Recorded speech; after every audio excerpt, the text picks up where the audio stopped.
Retrouvez Dr M avec Masservie. Masservie, assurance vie, voyage, santé.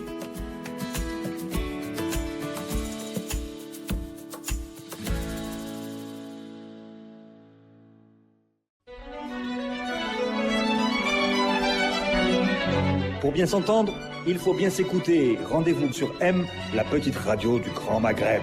Bonjour à tous, ravi de vous retrouver pour une nouvelle émission de Dr M. Aujourd'hui, nous allons commencer par vous parler du nouveau projet du site Maghreb Émergent. Voilà, en fait, on vous explique, le site Maghreb Émergent organise la 3e édition du prix d'investigation de presse Ali Bey Boudoura. La cérémonie de remise de prix se déroulera le 21 décembre 2019. D'ailleurs, vous allez trouver toutes ces informations sur ce placard publicitaire.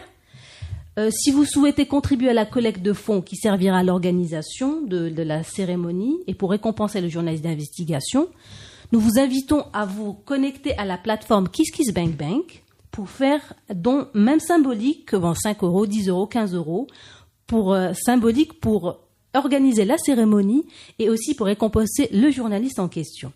Donc vous pouvez trouver plus d'informations sur les réseaux sociaux, sur Radio M, sur le site Maghreb Émergent et aussi sur Twitter, Facebook, Instagram et surtout sur le site Maghreb Émergent. Voilà. Maintenant, on va commencer notre émission avec notre invitée qui est mademoiselle Green Yasmine. Merci d'avoir accepté notre invitation. Merci de m'avoir invitée. Voilà, aujourd'hui, nous avons choisi de vous parler d'une maladie taboue. La simple évocation de ces 4 lettres suffirait pour envahir le malade de honte. Et pourtant, un malade reste un malade, qui souffre peu importe la façon dont il a contracté cette maladie. D'autant plus qu'il y a beaucoup d'idées reçues sur la transmission du virus du sida. Lors de cette émission, nous allons justement revenir sur les moyens de transmission du virus et pourquoi le sida est mortel, et revenir sur le nombre de personnes atteintes du sida en Algérie. Donc voilà, avant de commencer, rentrer dans le vif du sujet, je voudrais savoir d'abord la définition des abréviatifs SIDA, S-I-D-A. Alors, déjà, pour comprendre qu'est-ce que ça veut dire sida, il faut savoir que c'est une maladie qui est provoquée par un virus qu'on appelle le VIH, c'est un virus de l'immunodéficience humaine. D'accord. Ce virus-là, il va provoquer une infection, comme chaque virus. Cette infection-là, elle va passer par 3 stades. On va les voir après. Le dernier stade de l'infection par le VIH, on l'appelle sida, qui veut dire syndrome d'immunodéficience acquise. D'accord. Donc syndrome, voilà. C'est pour le S. I, c'est pour déficience acquise. Okay, voilà. Ok, parfait. Justement, des fois, on voit que c'est écrit VIH, des fois on dit que c'est des personnes séropositives. Donc vraiment, c'est vrai qu'on n'arrive pas trop se retrouver. C'est vrai. Donc s'il vous plaît, avant de répondre à cette question, est-ce que vous pouvez, enfin un petit peu d'historique, on va dire, un petit peu de culture générale, est-ce qu'on pourrait savoir où est apparu le sida ? Donc, il faut savoir que le sida, déjà, il a été, l'épidémie de sida, ça a été commencé aux États-Unis à la fin des années 70. Donc, il y a eu certains patients qui présentaient certains symptômes, notamment une fatigue, perte de poids, mais aussi certains cancers qui sont rares. Donc, il y a eu beaucoup de recherches, etc., pour comprendre c'est quoi le mécanisme de ce sida-là. Après, il y a eu mise en évidence du virus qui cause le sida en 1983. Après, il y a eu bien sûr mise au point de la relation entre le sida et le VIH et les recherches. Et dans quel pays ? Est-ce que c'est une idée reçue qui disent que c'est en Afrique que le virus du sida a été découvert ? Il y a beaucoup. Enfin bon, après ça peut être une légende aussi, hein. Exactement. Voilà. Donc on ne sait pas encore exactement dans quel pays il a été découvert. D'accord. Donc voilà, c'est possible de revenir maintenant sur la différence entre le sida, le VIH, séropositivité. C'est chacun lui donne pas une définition, mais une appellation spécifique. Est-ce que vous pouvez nous expliquer par rapport à ça ? En fait, c'est pas ces termes-là, ils vont pas dire la même chose. Donc, par exemple, on a dit le VIH, c'est le virus qui cause le sida. C'est le virus de l'immunodéficience humaine. C'est un virus comme le virus de la grippe ou autre. Après, on a le sida. C'est c'est un stade de l'infection, c'est le dernier stade, on va dire, de l'infection par le VIH. Là, on est d'accord. Après, on a la séropositivité. Donc, ce terme-là, en fait, il est composé de séro et positif. Oui. Séro, ça vient du sérum. Le sérum, c'est le liquide qui constitue notre sang. Et positivité, ça veut dire qu'il y a quelque chose de positif.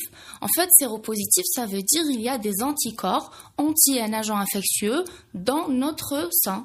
D'accord. Le fait qu'il y ait des anticorps dans le sang, ça veut dire que la personne, le corps humain, il a été en contact avec ce virus-là.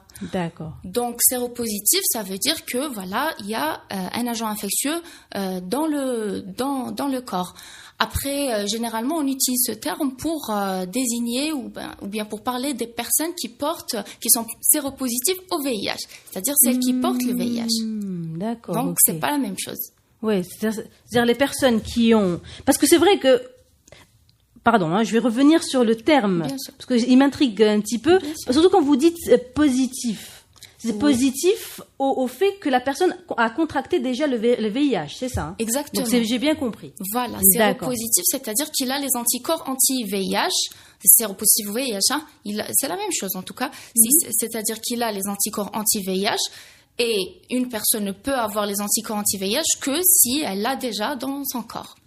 Mais en général, on dit quand une personne est séropositive, bon, désolé, peut-être je vais m'en mêler les pinceaux. Non, mais c'est-à-dire, parce qu'en général, quand on dit vous êtes en train de me dire que séropositif, c'est une personne qui a les défenses immunitaires, c'est ça, qui sont capables de gérer de combattre le VIH. Le VIH, c'est ça. Bon, on a dit séropositif, c'est-à-dire il y a présence d'anticorps, c'est-à-dire il y a présence du VIH, on va dire, dans l'organisme. Mais en fait, ces anticorps-là, donc on est obligé de parler des stades. On est obligé de parler des stades. Au contraire. Donc c'est très ça bien. Qui me... Le VIH, quand il pénètre, on va dire, dans l'organisme, on a la primo-infection. D'accord. C'est le premier stade, il va durer quelques semaines à quelques mois, ça dépend de la personne, ça dépend le type du VIH, etc. Là, on n'a pas vraiment de signes spécifiques ou bien de symptômes. C'est vraiment très vague. C'est genre une fièvre. Voilà. Je commence à comprendre. Allez-y. D'accord. Après cela, on a une phase de latence qui peut durer de 5 jusqu'à 10 ans, parfois jusqu'à 15 ans. Là, le virus, il est là, dans notre organisme. Il est en train de se multiplier. Oui. On sait que le VIH, il attaque les cellules immunitaires, plus spécifiquement les LTCD4. C'est un peu le pilier du système immunitaire. Donc là, le VIH, il est en train de se multiplier à bas bruit. Justement, il n'y a pas de signes spécifiques, il n'y a pas de signes, il n'y a pas de symptômes. La personne, elle est en train de vivre sa vie le plus normalement possible. Mais justement, parce que son système immunitaire, il essaye de répondre, il essaye de se défendre. Il produit les anticorps, etc. Mais à un certain moment, le VIH l'emporte malheureusement et on a les LTCD4, ces cellules-là, qui vont être vraiment à un taux très très bas. Elles sont carrément détruites et le système immunitaire à ce niveau-là, il peut plus défendre. On va dire que on parle d'immunodéficience et c'est le troisième stade SIDA, immunodéficience. Là, c'est... Maintenant, je comprends. Non, c'est très logique. Parce que, justement, on entend très souvent dire « Ah non, il est séropositif ». C'est comme si c'était demi-mal que les personnes qui avaient le sida. Donc, c'est ce que je voulais un petit peu comprendre. Maintenant, Exactement. oui, maintenant, j'ai compris. C'est parfait. Merci beaucoup. Pour ma culture générale, même pour les auditeurs, ça nous permet vraiment de comprendre la différence. Avec ça. Donc, voilà. Alors, pourquoi le sida, c'est une maladie mortelle ? Alors là aussi, c'est une très bonne question parce que ça va déjà me permettre déjà, on a expliqué c'est quoi la différence entre sida et VIH. Tout à fait. Donc, une personne qui est séropositive au VIH, elle porte le VIH. Là, on parlera de maladie chronique, pas mortelle. D'accord. Pourquoi ? Parce que, heureusement, actuellement, on a un traitement, une trithérapie à base de 3 médicaments, on va dire. Le patient qui adhère à ce traitement-là, donc celui qui découvre sa maladie d'une manière précoce, il adhère à son traitement, et il peut mener une vie tout à fait normale et même avoir une durée de vie, j'allais dire, comparable à celui d'une personne tout à fait normale. D'accord. Exactement. Okay. Maintenant, si on parle de sida, on a dit que c'est le dernier stade de l'infection par le VIH. À ce niveau-là, le système immunitaire, il est carrément détruit. la personne, malheureusement, elle est sujette à des infections qui peuvent être causées par n'importe quel microbe, micro-organisme, qui, normalement, chez une personne saine, ces micro-organismes-là ne provoquent pas de maladie parce que, justement, le système immunitaire, il se défend. Mais chez une personne qui a le sida, son système immunitaire, il ne fonctionne plus. Donc, voilà. Oui. Elle est sujette, on parle de maladie opportuniste. Parce que voilà, ces micro-organismes-là, ils sont là, ils attendent que le système immunitaire s'affaiblit pour qu'ils attaquent la personne. À ce niveau-là, c'est vrai que c'est difficile de traiter. Oui. C'est-à-dire le corps, il est vulnérable, il n'a pas de système de sécurité finalement. Exactement. Il est vulnérable à tous les microbes, virus. C'est ça. D'accord, ok, très bien. Bon, alors on va parler maintenant comment le sida se transmet-il. Donc, les grandes lignes, je pense qu'on les connaît, c'est pour ça que c'est une maladie. Je l'ai dit en présentation, c'est une maladie aussi taboue, mais il faut en parler aussi auprès de nos auditeurs. Donc, les modes de transmission, le mode le principal et le plus connu, c'est par voie sexuelle. Donc, le virus, il se transmet par des rapports sexuels qui ne sont pas protégés. Donc, là, même dans le cadre du mariage... homosexuel. Non.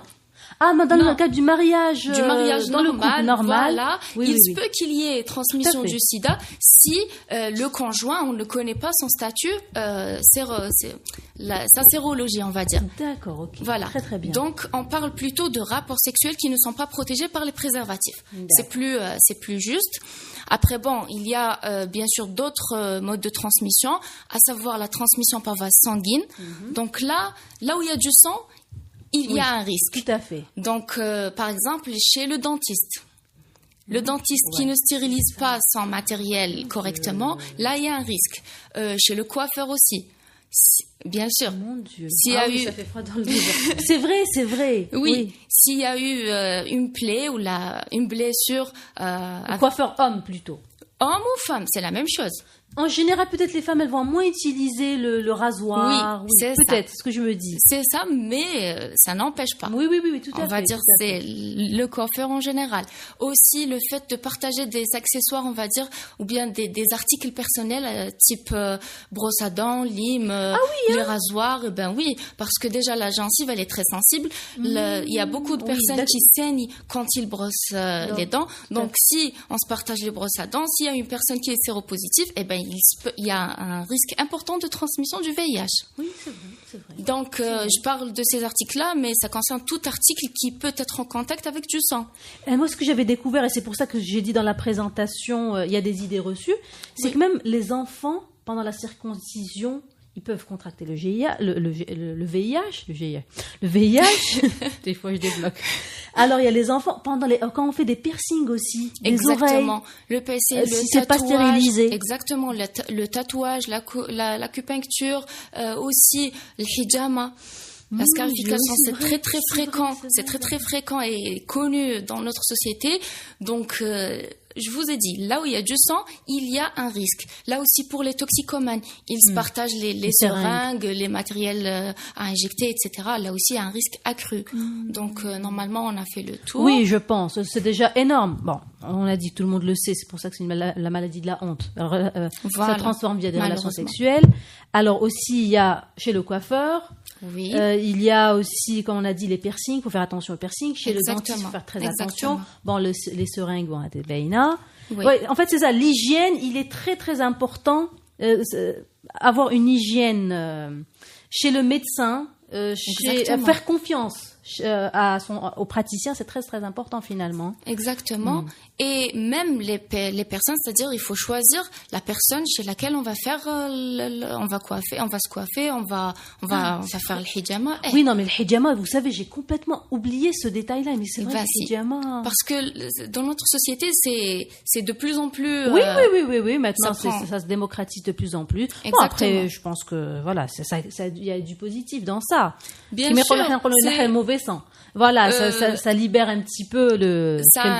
Oui, un petit peu, mais après, on dit pas que Madirouche hijama. Oui, faut pas aller chez n'importe qui. Exactement, faut respecter les normes de sécurité. Exactement, la personne qui fait le hijama, le minimum, elle sait qu'est-ce qu'elle fait. C'est une personne qualifiée qui stérilise son matériel. Maintenant, il y a du matériel carrément jetable, donc c'est plus sécurisé, etc. C'est ça. D'accord, très bien, très très bien. Voilà.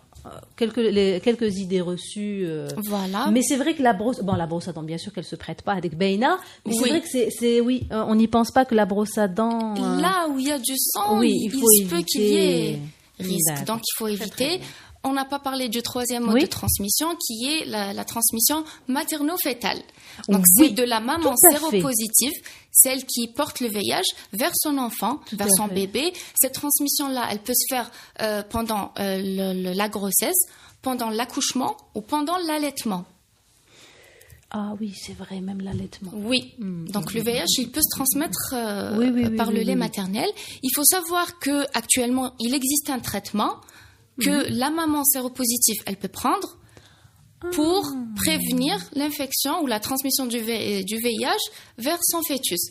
Donc c'est un traitement. C'est pour ça que la femme enceinte, elle doit faire un dépistage au début de sa grossesse, on va dire, pour que si il s'avère qu'elle est séropositive, elle prenne son traitement, bien sûr que le médecin lui prescrit. Et puis, le traitement, il va permettre carrément de prévenir la transmission du VIH vers l'enfant et d'avoir un enfant parfaitement sain.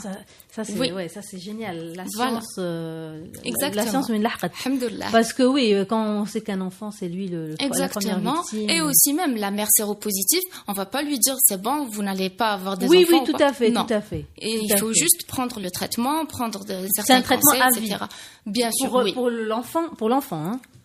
Pour l'enfant, non, s'il naît Ah, c'est-à-dire c'est la maman qui prend le traitement avant. pendant la grossesse. Ah oui, mais ça, c'est top, ça. Déjà, si elle est séropositive, elle devrait prendre le traitement Ou- à elle- vie.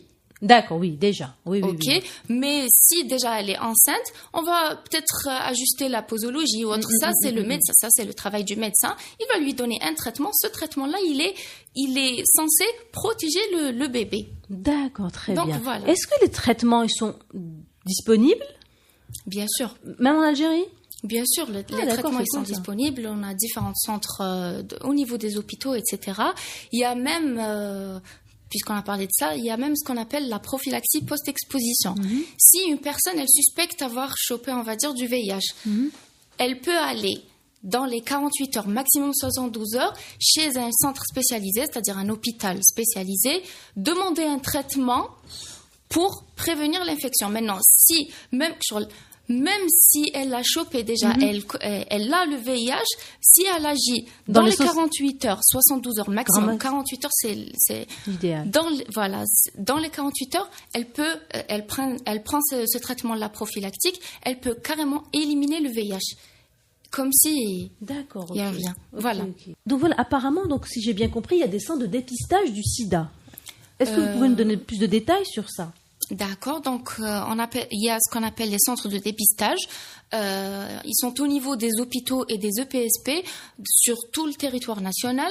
Donc ici sur Alger, on a l'exemple de l'hôpital Qatar. Il est c'est un hôpital spécialisé en tout ce qui est infectiologie.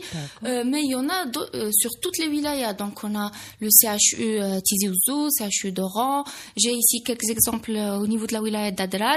Il y a les EPSP, Adrar, Béjaïa, déjà carrément c'est le CHU, Biskra, vraiment Donc partout. oui, il y a une couverture Donc, voilà. au niveau Exactement. national. Donc s'il y a une personne qui voudrait faire le dépistage ou bien prendre le traitement ADAP prophylactique, il faudrait se rapprocher au niveau de ces centres-là, voilà. ou là se renseigner pour plus. Voilà, le centre ADA, c'est un service qui fait partie de l'hôpital. Hein. Exactement, c'est des hôpitaux ou bien c'est des polycliniques normales qui ont un service de dépistage du sida. Très très bien. Voilà. Et bon, je pense que le traitement, il est pas conventionné par l'État. Faut l'acheter. Eh ben non, c'est un traitement qui est totalement gratuit. Oui. Voilà. Et bien sûr, l'anonymat est gardé. Donc, s'il y a des personnes qui, je sais pas, oui, bien sûr, c'est tout à fait la normal. société Tana et tout, donc c'est tout à fait en anonymat, etc. Donc, il faut pas hésiter. Voilà. D'accord, très bien, très très bien. Justement, vous me donnez une transition pour parler maintenant de tout ce qui est sida en Algérie. Est-ce qu'on a des chiffres sur des personnes atteintes de sida? Alors, j'ai quelques chiffres en 2017. Alors, l'Algérie, elle a enregistré 723 nouveaux cas de sida. Par an? En 2017. Oui. C'est les chiffres de 2017. Il y a eu, parmi ces 723, 344 étaient des femmes contre 379 à quelques. C'est les Donc hommes. c'est 50-50 finalement. C'est pratiquement presque, 50. exactement. Oui, c'est pratiquement 50-50. Ce qui fait un total de 11 300 et quelques depuis 1985 jusqu'à la fin de 2017. Donc très voilà, bien. ça c'est très, en Algérie. Il faut juste savoir que au niveau mondial, on a actuellement 37,9 millions de personnes qui vivent avec le VIH. Oui, non, c'est énorme. C'est clair Oui. que c'est énorme. D'accord. Très... Et est-ce que par rapport à l'Algérie, bon, ça c'est vous m'avez dit combien 723. 723. Ça c'était en 2017. Ouais, mais allez, on va se baser sur 2017. Bon, je pense que ça c'est la version déclarée. Enfin, quand je dis la version déclarée, c'est-à-dire ça, c'est les personnes qui vont se dépister. Exactement. Donc les personnes qui se dépistent pas, là, c'est une autre histoire. Donc je pense là, que voilà, c'est ça. Exactement. Donc finalement, s'il y a pas de dépistage, si les gens ne prennent pas leur courage à deux mains, voilà, et ils vont se dépister, ils vont rester. C'est-à-dire voilà, le virus risque de se transmettre et il risque de se transmettre, mais aussi même le virus, il est là dans votre corps, il est en train de se développer à bas bruit, il est à l'aise jusqu'au stade SIDA. Là, c'est vraiment oui, on a dit c'est très difficile de traiter. D'où l'importance de faire des dépistages réguliers. Donc, on a été à l'école supérieure algérienne des affaires. On a entendu des étudiants nous dire, voilà, non, moi je suis pas concernée. Mais il y a même des médecins qui nous racontent des histoires comme ça. Il y a des femmes, je sais pas, des personnes normales qui se disent que voilà, le VIH, non, moi, khatayni. Oui, tout à fait. Alors qu'on a vu que... Parce que pourquoi on a l'idée reçue que ça se transmet que par voie sexuelle. Voilà. Mais que si on met en considération le reste les risques, voilà, coiffeurs, dentistes, tout ce qui est sanguin, de la mère à l'enfant. Voilà, la mère elle néglige, elle ne sait pas qu'elle est séropositive. Donc tous ces enfants ils sont séropositifs et Hassan, le message à passer, c'est l'importance de faire des dépistages régulièrement. Donc ayez le courage de faire un dépistage. C'est un test très facile. On va juste prendre du sang, l'analyser. Si c'est négatif, Allahumma barik. Si c'est positif, au moins il s'y prend à l'avance. Exactement. Il prend son traitement et puis il continue sa vie le plus normalement possible. Avant d'arriver à un stade SIDA, là. Oui, c'est irréversible. Voilà. Et quels sont les premiers symptômes justement? Donc, on a parlé de 3 phases de l'infection par le VIH. La primo-infection, les symptômes, ils apparaissent après 5-30 jours, de la primo-infection. Les symptômes, le problème, c'est qu'on n'a pas de symptômes spécifiques. Donc, on a une fièvre qui peut dépasser les 38 degrés. On a des symptômes qui ressemblent un petit peu à la grippe.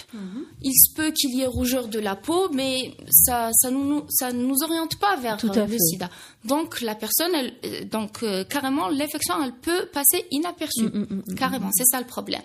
On a dit il y a une deuxième phase qui est la phase latente. À ce niveau-là, le virus il est là, il est en train de se multiplier à bas bruit. Il n'y a pas de symptômes. C'est une phase asymptomatique, à part un gonflement des ganglions ou autre, mais c'est pas, on va dire, c'est pas un signe alarmant. Après, on a dit que la phase latente, elle peut durer jusqu'à des années, jusqu'à 15 ans parfois. Le stade SIDA, à ce niveau-là, oui. Là, c'est bon, je pense. Exact. Oui. Il y a vraiment de la fièvre, etc. C'est surtout les maladies opportunistes qu'on craint, parce que là, le système immunitaire, on a dit, il est totalement pas fonctionnel. Donc, n'importe quel micro-organisme, n'importe quel microbe peut provoquer une infection qui peut être très, très grave. Donc, à ce niveau-là, même l'espérance de vie... Elle est réduite. Elle est vraiment réduite, malheureusement. De 50%? De quelques semaines, on va dire. Ah oui. Oui, c'est pour ça que ça qu'on dit aux gens, allez-y, faites du dépistage. C'est une question de santé publique. Hein. Exactement. C'est ça, c'est pour ça que c'est le rôle des médias après. C'est le rôle des médias, le rôle des personnes influentes qui, on va dire, décomplexer un petit peu autour. Exactement. Cette maladie. On devrait parler plus de ça. C'est pas un sujet tabou, c'est une maladie comme toutes les autres. On doit parler, on doit informer les gens, surtout les jeunes. On doit le rendre un sujet tout à fait normal. C'est vrai que c'est vraiment très difficile, surtout dans notre société. Justement, parce que vous faites partie de l'association ACEPA. Oui. Et vous organisez très souvent des campagnes. D'ailleurs, j'ai l'habitude d'inviter vos collègues qui font du très bon boulot à Tekoum Saha sur tout ce qui est campagne, tout ce qui est maladie, sensibiliser les gens. Et je voudrais savoir comment les gens, quelle est la réaction des gens quand vous parlez de sida? Je vous ai dit, c'est un sujet, on va dire, tabou en Algérie. C'est vraiment pas facile d'aborder un tel sujet à une personne. Les trolls, je ne suis pas concernée, mais comment ça, vous voilà, parlez du sida? c'est une insulte. C'est presque une insulte. Voilà, des fois, c'est un peu difficile. Mais faut pas, c'est-à-dire, on a des personnes qui s'intéressent au sujet, qui posent des questions, elles sont vraiment interactives et elles veulent savoir plus de ce sujet-là. Elles ont dépassé le cap, elles ont dépassé le cap surtout avec les professionnels, avec les professionnels de santé, votre médecin, votre pharmacien ou n'importe quel professionnel de santé, parlez à l'aise, hein. Il est là tout à fait, c'est exactement ça. Il est tenu par le secret médical en plus, donc il n'y a pas de risque, hein. Voilà. D'accord, très bien. Donc voilà, donc la première réaction, elle est finalement... Alors, il n'y a pas de scoop finalement. C'est un rejet tout de suite. C'est voilà, j'exturifia et tout. Exactement. Oui, bon, peut-être que je pense que je pense que un message il doit revenir très souvent pour qu'il soit un petit peu décomplexé et pour qu'on ait aussi une autre vision de cette maladie. Voilà. C'est ça. C'est notre rôle à nous, c'est le rôle des médias, etc. pour vraiment je vais pas dire vulgariser le sujet, mais pourquoi pas, c'est une maladie, on est personne pour juger, hein, exactement. Après exactement, et le problème c'est que on n'est pas là pour juger les personnes. Tout à fait, et c'est ça ce dont les gens ont besoin justement. Et aussi l'autre problème, c'est qu'on a beaucoup d'idées reçues, d'idées fausses sur le sida. Tout à fait. Il y a certaines personnes qui pensent que le sida il se transmet par le toucher. Par exemple, un enfant qui est atteint du VIH, donc je sais pas, sa maman, elle a été séropositive, elle n'a pas pris de traitement, malheureusement, il est séropositif lui aussi. À l'école, on l'isole, je sais pas. Non, le VIH ne se transmet pas par la salive, ni par le toucher, donc on peut côtoyer une personne séropositive, on peut vivre avec le plus normalement possible. Il faut juste éviter le contact sanguin. Mais sinon, c'est ça. Et c'est ce genre d'idées reçues dont vous en parlez dans votre campagne, dans vos campagnes. Exactement. Très bien. En tout cas, merci beaucoup. C'est notre rôle. Voilà, t'es comme ça. Parce que chaque fois, j'invite une de vos membres. Chaque fois, vous êtes très, très à jour et ça fait vraiment plaisir. Cette nouvelle jeunesse. Merci. Donc voilà. Donc, encore une fois, est-ce qu'il y aura au cours du mois de décembre à partir du 5, du 6, est-ce qu'il y aura un autre événement lié au sida organisé par la CEPA? Oui, tout à fait, par la CEPA. Bon, déjà, en mois de décembre, on a organisé une campagne de sensibilisation qui a duré 3 jours. Donc, le 1er décembre, il correspondait d'ailleurs à la journée mondiale de lutte contre le sida. On a organisé une conférence au niveau de l'ESA, l'École supérieure algérienne des affaires. Le deuxième jour, c'était le lendemain, le 2 décembre. Ça a été au niveau de la station métro Tafoula. On a parlé avec des gens, etc. C'était une sensibilisation. Le troisième jour, c'est au niveau de d'une pharmacie au niveau de Chilaga. Très bien, très bien. Donc voilà, 3 jours pour le mois de décembre. C'était ça pour sensibiliser les gens. Oui, pour l'événement SIDA de cette année. Très bien, très très bien. Merci beaucoup, mademoiselle Yasmine Green. Grim, pardon. Merci, c'est comme ça. Très bonne, avec grand plaisir. Très bonne continuation. Retrouvez notre émission sur les réseaux sociaux, Instagram, Twitter, Facebook, sur radio-m.net et à la semaine prochaine. Retrouvez Dr M avec Masservie. Masservie, assurance vie, voyage, santé.